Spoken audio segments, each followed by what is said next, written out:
الصلاة والسلام على سيدنا محمد النبي الأمي وعلى آله وصحبه أجمعين. Dear brothers and sisters, Assalamu alaikum wa rahmatullahi wa barakatuh, and welcome all of you wherever you are. And welcome you again with your program of the explanation of Surah Talak. This is the first lecture. The Talak is from the from Medina, and Abdullah ibn Mas'ud used to call it the short woman surah compared to the other Surah Al-Nisa, which comes after Al-Imran. Its ayat is 12 ayat. It's in the 28th chapter. It's 65 in the and it's number 96 in descending. It came after Al-Insan. Most of it talk about the divorce and the rules about the divorce, about the waiting period and the expenditure, alimony, and all that stuff. This surah starts with a call to the Prophet ﷺ. O Prophet. That is repeated in the Quran 13 times. Starting in Surah Al-Anfal, O Prophet, God is sufficient for you, and the end of Surah Tahrim, O Prophet, fight the disbelievers and be tough on them. Their descendant is in the hellfire. So here Allah is saying, O Prophet of Allah, O Prophet, is a call for the Prophet ﷺ, but is addressed as the whole followers of the Prophet ﷺ, the whole Muslim community. It was as at a direction, as an honor, as a dignified to the Prophet ﷺ, because he is the one who is reporting to humans, and he is their example and their leader to show the rules of Allah and how to implement them.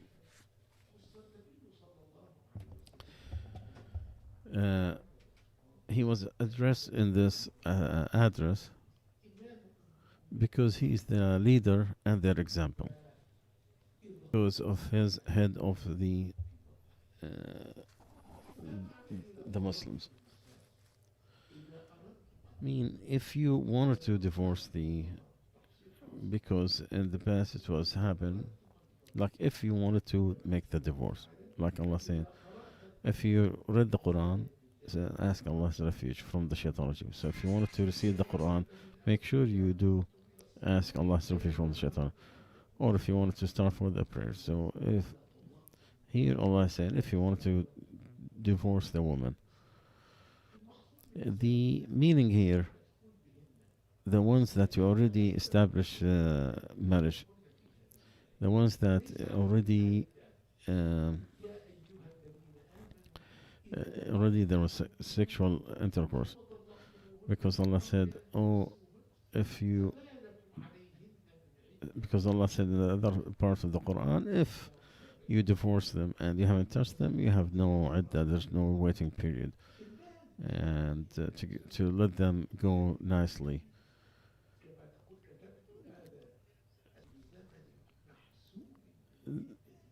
So here Allah is saying that it is a calculated number when they are divorced for the waiting period. Like the one who has her period is not considered part of the waiting period.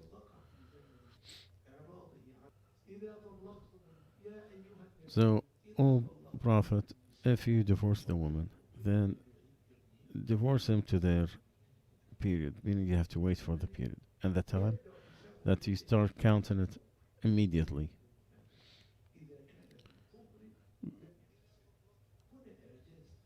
Here you see a miracle in the legislation of Allah. We concern to the divorce to make it very hard, so it will be the last option, the last thing if there is a dispute. So it shows that period of time. If the man wants to divorce his wife, most of the time, either she have a period or in a period that is not uh, he touch her with, or they have a sexual intercourse. The divorce you cannot. I mean, the one with the period you cannot divorce her, and the one you cannot divorce her. So Allah wants to delay it a little bit, so it will calm the nerves a little bit. So people will calm down, and then they could hear what they are doing. So if that time is done, and the person always wants his wife right after she finishes her period. So the Shia saying, this is the time to divorce. When you are closer, wanted to have that emotion where you want your wife to control his emotions, so he could control his urges and control his emotions, so he don't. And then Allah said, you count that period. We have a lot of divorce cases. The person don't know how many times he divorced. You ask him how, I don't know. Allah said twice. So if you divorce the third time, then she's not eligible for him until she marries somebody else. So just like you married her on the masjid, on the condition of Islam, and you take a sheikh to make sure that he do the contract for you. Know that the divorce is the same way. You have to go by the rules of the divorce. Both Muslim and Bukhari, that someone divorces his wife when she is has her period. So Umar mentioned that to the Prophet ﷺ. He said, let him take her back and hold her until she is purified, and then her period, and then if you want to divorce her, before you touch her. This is the period that Allah ordered that you divorce the woman. So Allah said, divorce them to their period and count it, and fear Allah, your Lord. You don't take them out of their houses. The woman, if she anger her husband, she runs to her family's house. Allah said, you don't let them out, and he cannot kick her out. Nowadays they kick her out of the house. No, you don't have that right, and she don't have the right to leave the house. She has to stay in the house until Allah made the Quran that is recited. I said, fear Allah your Lord. Do not take them out of their houses, and they don't leave unless they come with adultery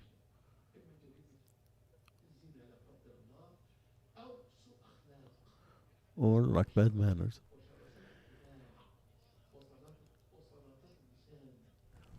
Like somebody with bad mouth.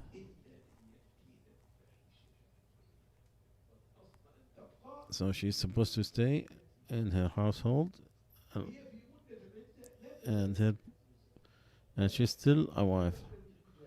She doesn't wear a hijab, but she don't get beautified for herself, for her husband, because if she did, and they have sexual intercourse, then they are out of that divorce. They're married again. The Amjad, they put certain things, it says, the divorce to null the marriage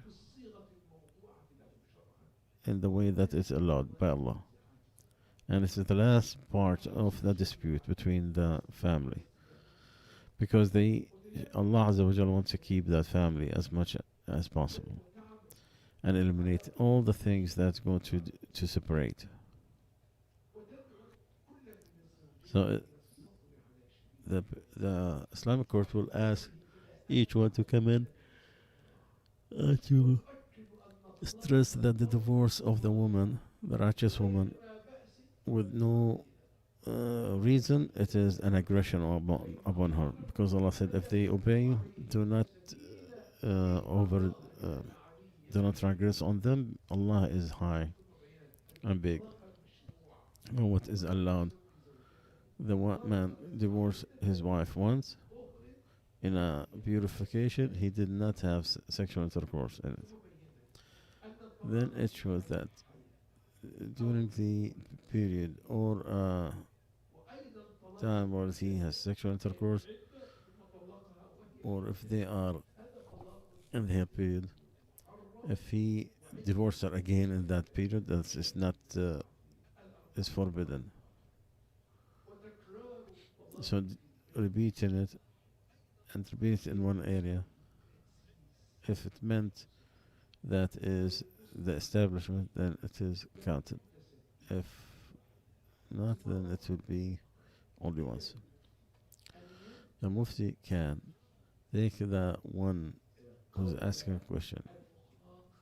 The saying of the, and this is only to save the family affairs. So whomever divorced in a purification didn't have sexual, then it is continued the his divorce. But some of the scholars, they from before and now, they did not that did not happen, that innovated divorce, and the Mufti can take to the person the saying of the scholars. And then Allah said, so if they reach that period, it's not finished the idda, the timing is different, but if it gets close to be finished, Allah said to keep them in goodness or to leave them, separate with them in goodness. Because if it happened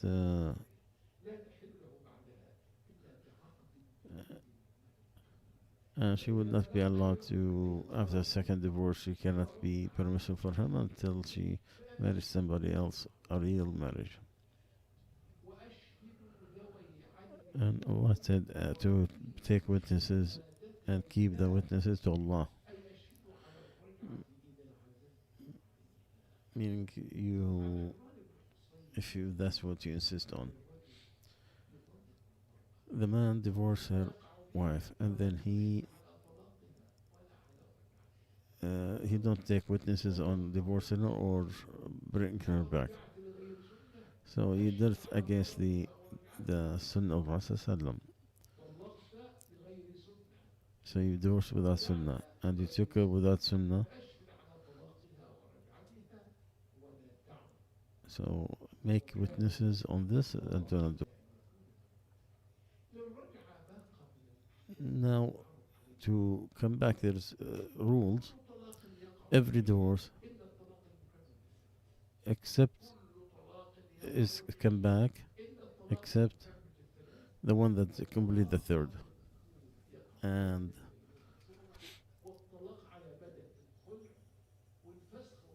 the khula and the separation, to separate the someone married somebody. He found out that she is his sister in breastfeeding. That will void the marriage.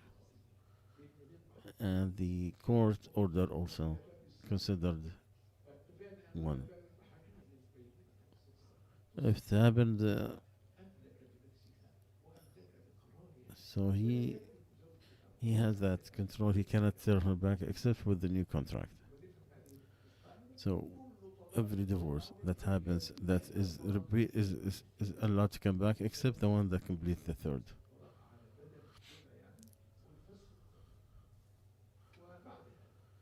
And after that, the husband has the first priority to come back, to have his wife back, because Allah says, and their husbands are more prior to return them back if they want to correct, and you cannot change that right. Uh, this is a right from Allah.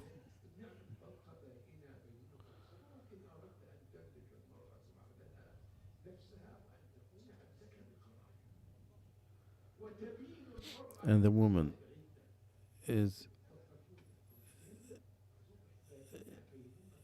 she will be clear of that marriage after the period is done, and she cannot be back except with a new contract. And and the and that's what they consider the first divorce, the minor one. The second one, and then the third one, she cannot go back to him until she marries somebody else, a real marriage that's meant to stay and have kids and everything.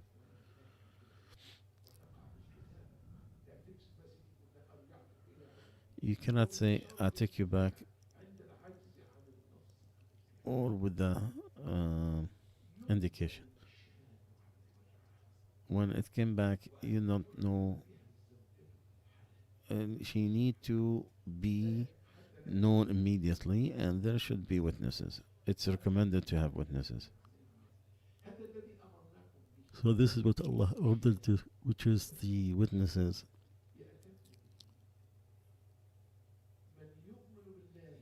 They will follow those who believe in Allah and the hereafter, who fear Allah Azza wa Jalla, and knows that He's going to meet him. Ash-Shafi'i, in one of his saying,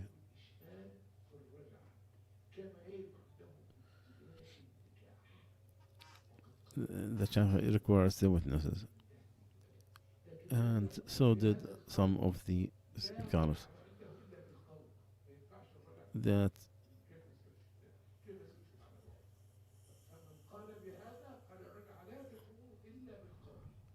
and she cannot come back except with the saying, with uttering the words of coming back.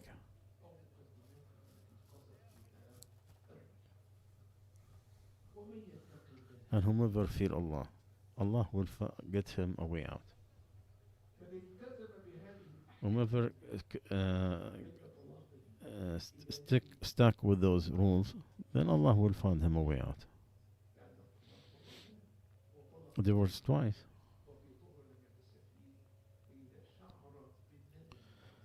So if he regret after divorce, there is a way out to bring the relationship back to normal again. The rule in this is to fear Allah. Allah will find a way out for him, and He will give him sustenance where he do not anticipate. The best ayah is Allah ordered what justice and good doing, and He ordained and to be good to your kids. And at the end He said, whomever fear Allah, Allah will find him a way out, and He will give him sustenance where he do not expect. And whomever rely on Allah, Allah is sufficient for him. Allah is going to make His matter happens, or His will supersedes. After that, whomever exceed Allah's limit, there's no one who is more exceed Allah's boundaries. Then he have put himself more than what he can heal, and he put it to expose it to the punishment from Allah. And whomever Allah has fear Allah, Allah will find him a way out, and He will give him sustenance from where he don't expect. And whomever rely on Allah, Allah is sufficient. Praises to Allah, He does whatever He wants. His matter is, if He wants something, to say it be, and it will be.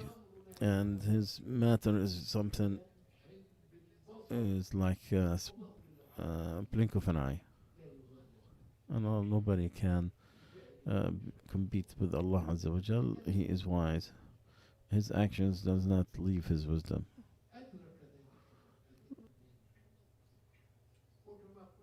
And we have said before several times, you don't need to know the wisdom from Allah's actions unless you have the knowledge of Allah Azza wa Jal.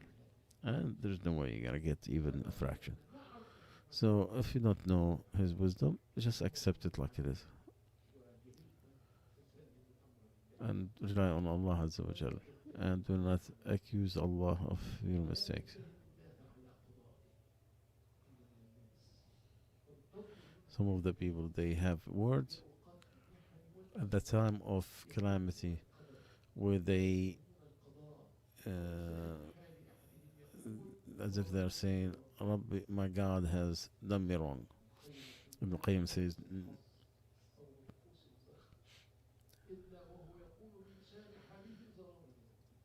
as if he's saying, my God has done me wrong. And these are the people who have disease in their house and heart. You always hear, why me? Why me? Why am I getting this? Why not somebody else? Enemies is the matter of the believer. All these matters are good, and this is only for the believer. If he had anything good, then Allah Azza, and he is patient. I mean, he's thankful. Allah Azza wa Jal will reward him for it. And if he had a calamity and he's patient, Allah will reward him for it. And that's only for the believer. And the calamity could be purifying the soul or raising the status. We'll stop here today, inshallah. We'll continue tomorrow. سبحانك اللهم وبحمدك نشهد أن لا إله إلا أنت نستغفرك ونتوب إليك.